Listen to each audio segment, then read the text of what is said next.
Welcome to the Wise Women Collective Show. Join hosts Lin Schussler-Williams, Holly Hartman, and Brooke Haynes with their inspiring guests for conversations that fuel personal growth, career success, and community impact. Tune in to connect and amplify your power, because when women rise, the world follows. Hello, my name is Holly Hartman, and I am here with my co-host, Lin Schussler-Williams and Brooke Haynes of the Wise Women Collective Radio Show. And we have an amazing guest I'm so excited to have on, Kim Russell. And Kim Russell has had quite the journey of her own reinvention and such a courageous life of overcoming trauma, how she's impacted it both in her personal and professional life. And so I can't wait to hear your story. So Kim, do you mind sharing briefly a little bit about who you are and what you do in the world? No, I don't mind at all. So my name is Kim Russell. I am born and bred a hairdresser, will always be a hairdresser. I started hairdressing school when I was 15. I opened my salon when I was 25. I am also an adoptee. I spent 4 years in the foster care system. And I do believe that you can rewrite your story, and your story does not define you. I am now recently just getting over breast cancer treatment. I am 1 month out. So that's my next hurdle, my next invention. I love that. And you're currently, I know you're writing a book or have been published. Can you share a little bit more about that journey for yourself?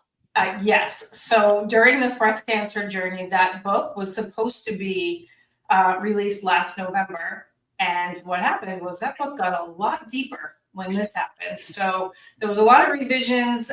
It's with the editor once again, and she's going to get to it in January, and it will be out next year. And it's a memoir of my very, very colorful life. I love that. I love that. So part of what we're talking about today is your courageous reinvention.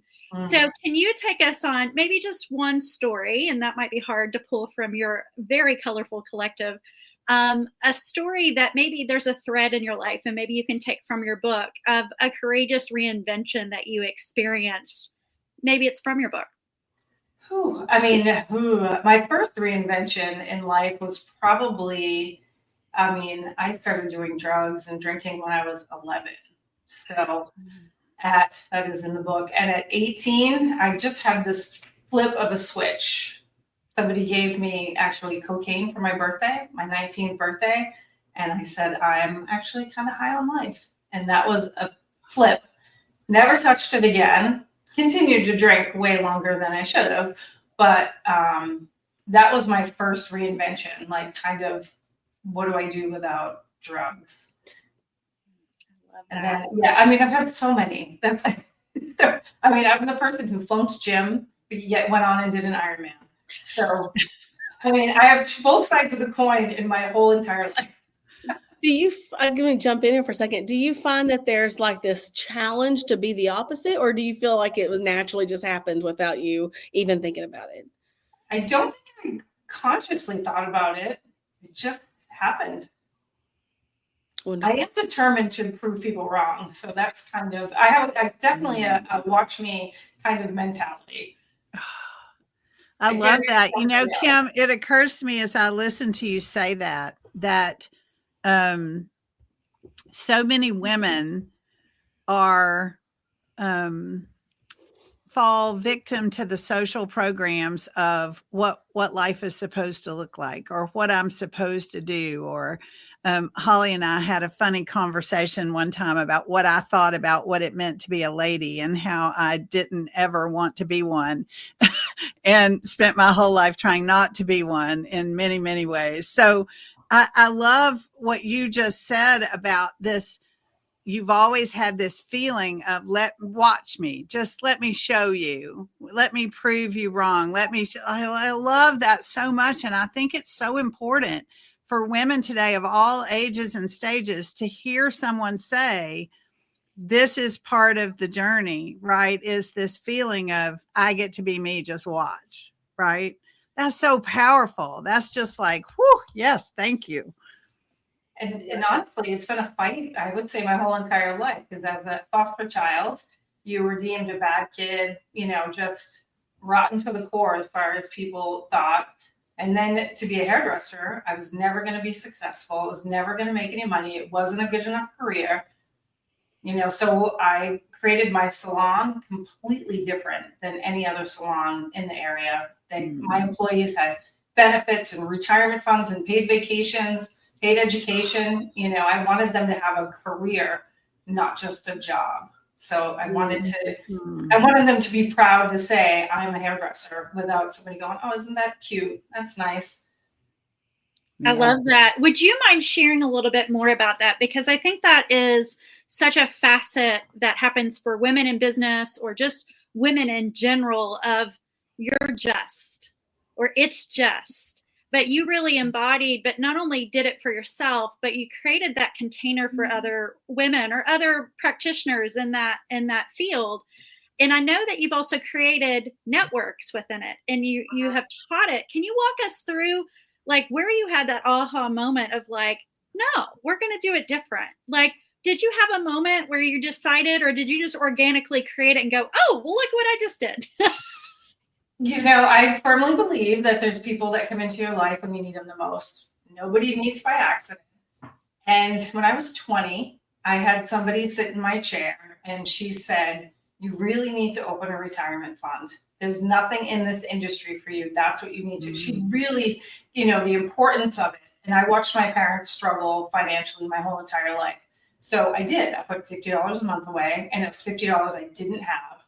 But I understood the importance. So it wasn't like a flip. It was more like, okay, I know they need this. They need a retirement fund. That's what they need. It's very important. So I did that first, then came the vacations, then came the education was always there. So it was just kind of a gradual flow. And it was a good way to lure new hairdressers. It was enticing than going to that place that you're getting paid under the table, $5 an hour, whatever it was back then.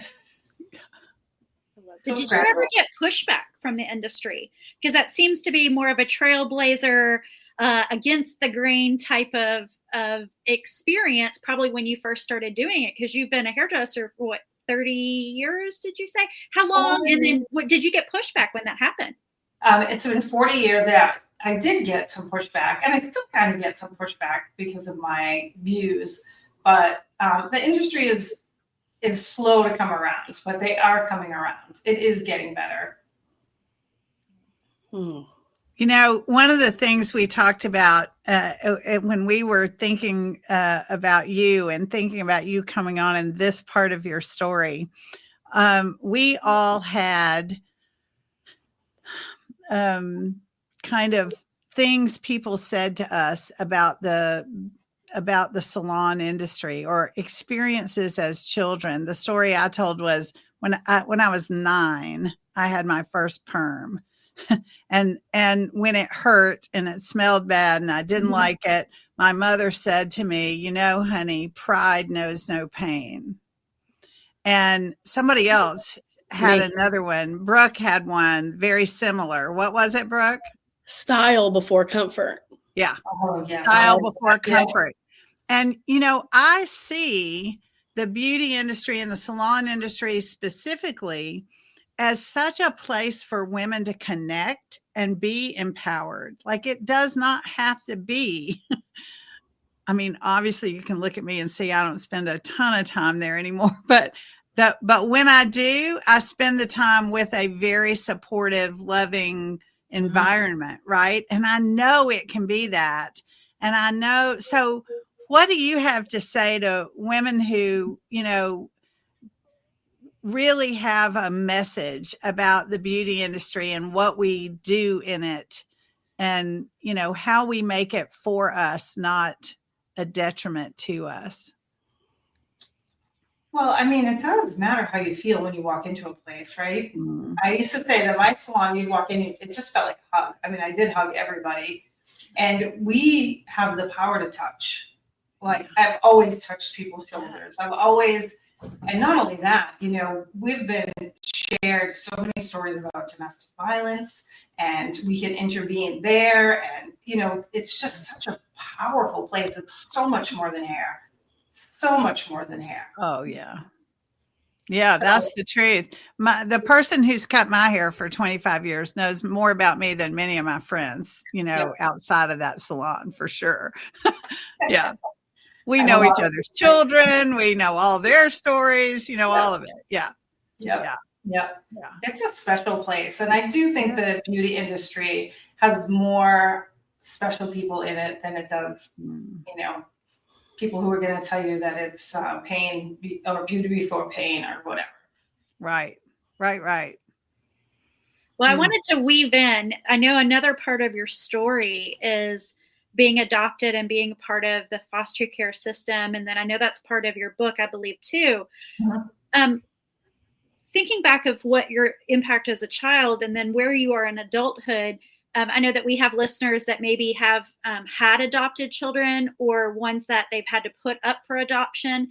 How do you engage in that context with people that have experienced that? I know that you do some work in that way. Can you share a little bit more about that work and how you use what you've experienced to help others now? My experiences, I do work with foster youth that are aging out of the system. You know, unfortunately, I think 21 is the oldest that they can be in the system, and then they are on their own. So I work with a mentoring nonprofit that's in the area and teach them basics, banking, how to get a loan, how to get an apartment, how to fill out a resume. It's very basic, things that you would get in school or you think you should get in school, but you don't. So stuff like that, just guiding the foster youth, mentoring. Things we typically learn from our parents. Yes. Not from the school system or not from a system. And so without that figure there, we take all that for granted, right? We like to walk around saying school should teach us all this, and they should.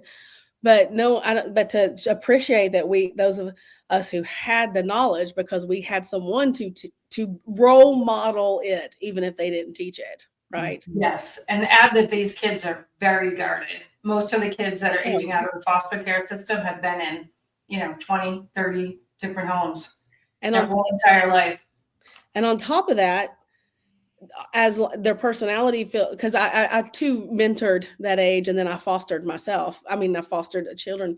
What I learned was not only are they very guarded, but they're also kind of taught and almost bred into, don't do anything for yourself. We'll barely give you enough, and then you'll be fine, And so they didn't really give an incentive to try to learn much, or to try to take things in their own hands, and just more or less, they didn't know what they didn't know, right? Yeah, they were surviving. That's all. Yeah, right. That's all they know how to do is survive. Whether they're going to eat the next meal, they don't know. All the things, even if it's in front of them. They're still worried about it. I have a question for you about that. Sorry, I didn't mean to cut you off here. No. So one thing that fostering and mentoring did for me was really change the perspective I had on this big dream that was a home for fostering kids aging out, to help them learn how to age out, until I fostered. And then that became a very different looking dream, because I was like, nope, I'm going to have the kids that will work hard to get to this place, who can prove to me they want to be in this place, and that they have this different desire. Because what I saw was, one of the girl I connected with deeply, one day she scaled the fence, went over the roof, and got out of there.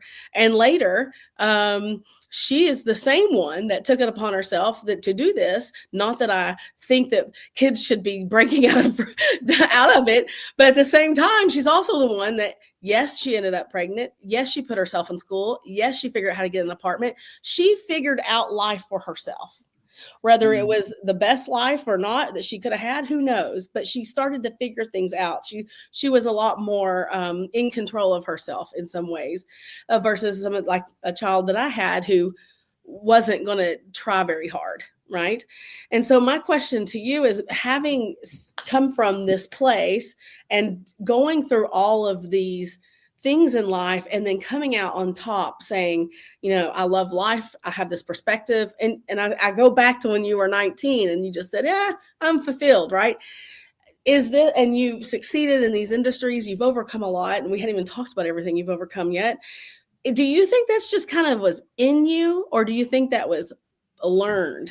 Like, do you think that you were that way from the beginning, or do you think that there was something that actually taught you to be that way?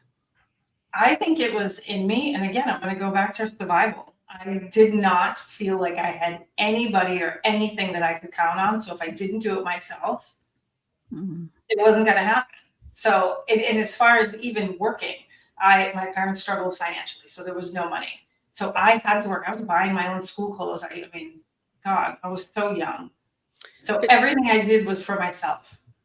But to take it to the next level and be empowered by it and say, I'm not going to identify with that. I'm not going to use it as my excuse or be the victim. I'm also going to be able to transform and be empowered and say, I can be happy. I can be in control, or of my emotions. Because I've seen people do the acts of bitter and not really embrace life as something that they love, who still are scared of people, who are scared, they didn't really embrace the other part of the light, I guess. Do you think, what do you think, what made you be able to embrace the light after seeing so much dark? Lots of therapy. Okay. I mean, I did have the bitter, the angry, I did do it, stuff at the world, but I still did it. There was that drive in me that just to survive. I didn't charge enough when I was in business because I didn't feel worthy enough. There's so much of my trauma that was attached to my leadership also. Yet I'm like the parent who told their kids, don't do what I do. Yes. But I was still stuck in my trauma, even in my business. I was 25 years old, so I was that bitter person. It wasn't until I started working on myself and going to therapy. I did, therapy for 12 years. I did dream therapy that was in an adopted group. I did that for 12 years. That was the most transformative as far as I'm concerned, because I had to really get into my feelings. So just to continue to work on myself. I do love life, but it does get hard. It's not all, roses and butterflies all the time. Trauma triggers come up and you face them, and I say that triggers are good because it just gives me something I still need to work on. Yeah. It's beautiful. Well, earlier you mentioned that you did a marathon. Did you say Ironman? So you've had like 12 lives from what you shared. And I resonate with that. I often feel like I've done 12 lives myself. So what inspired you to do Ironman? Like, where did that come from? Started out slow. I started, doing mini triathlons. I joined a triathlon training group. We did a short one. They just kept getting longer and longer. And the end goal was the Ironman. And it was one of the best days of my life. I mean, I've done the Tough Mudder, or I've done half Ironmans, half marathons. I've done them all. All of them. That's amazing. I loved it. So we talk about your courage to reinvent, and you've talked a lot about survival mode. And I think a lot of people are in survival mode and they don't even realize it. And even as somebody that can be trained in it, sometimes until you get out of it, you don't realize you were in it. That happened to me most recently. I got remarried to a safe man, and it's the first time I have really felt safe. It was like these layers of safety that would like unlock. And then more of my true authentic self would come through. And then, another layer of safety got unlocked. And then another layer of, here's the authentic light of Holly, and I'm noticing that where I think, I'm finally safe. I feel safer than I've ever felt. What was that like? Because I'm hearing an unlocking for yourself as well as you've done your healing work.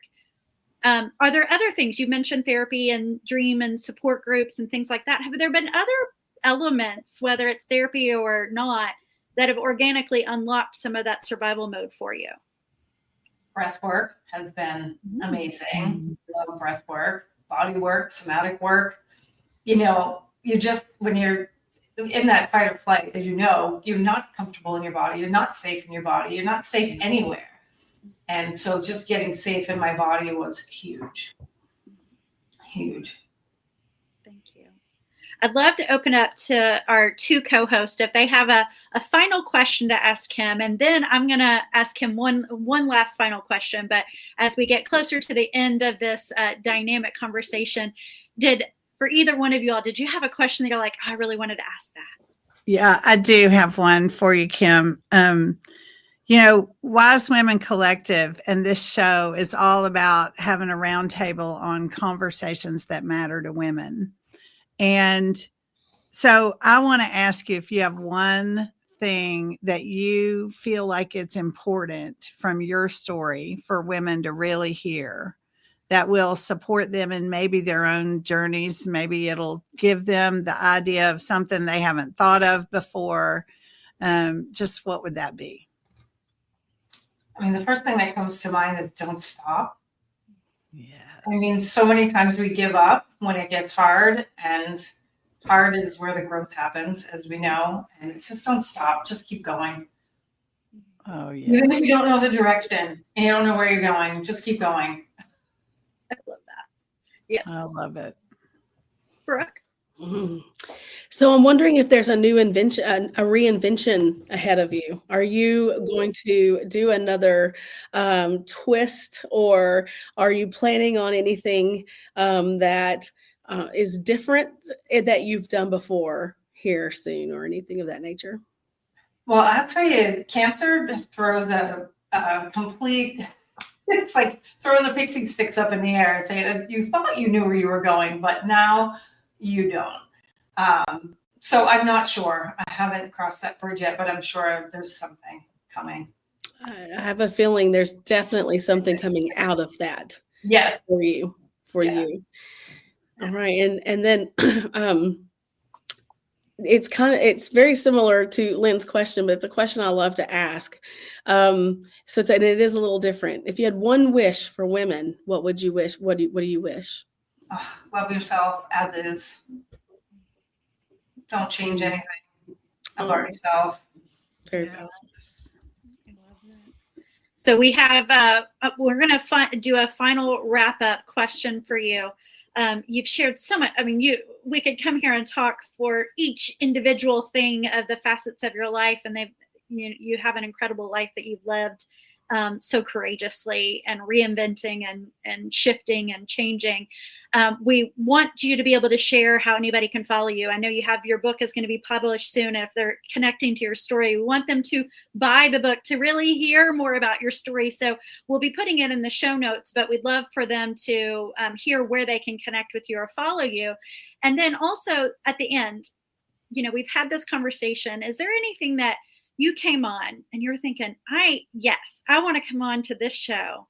And there is like, I already know I want to talk about this. Was there something that you wanted to share that you just felt like in your heart, it was, whether it's something we've talked about or not, is there something on your heart that you wanted to share? And if not, maybe speak to that person that maybe was an adoptee or a foster care or somebody that is currently in survival mode. What would you say to them?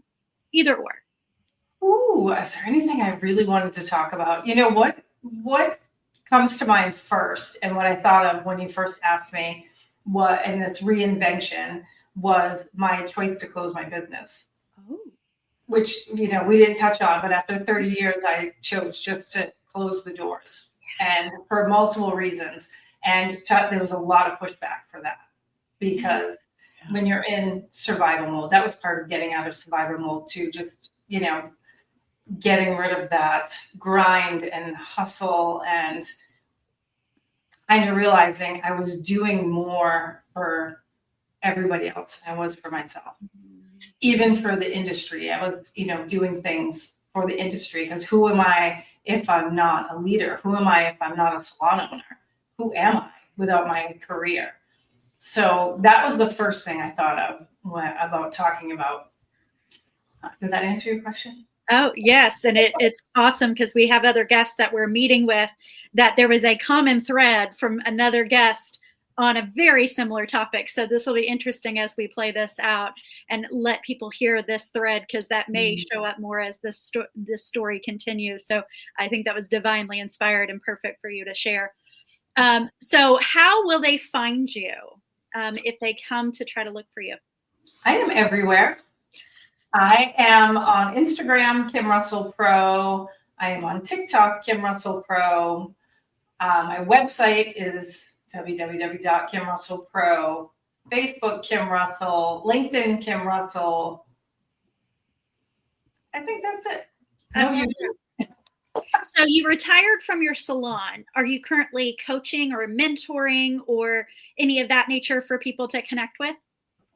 I am doing workshops at beauty shows on the impact trauma has on your career. Wow. As leaders or as a hairstylist, but it really goes for anybody. So that's what I was doing before I got diagnosed. And I'm going to do that again in May. I'm very excited to do that. So.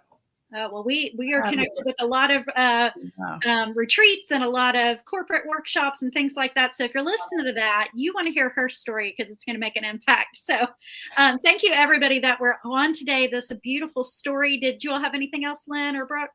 Just Kim, thank you for coming. Thank you for sharing. I think our voices are so important for other women to hear. And it's so important for women to hear women tell the stories of whatever they've overcome so that other women think, oh, well, maybe I can overcome my things too. And so just thank you. Thank you. Thank you for having me.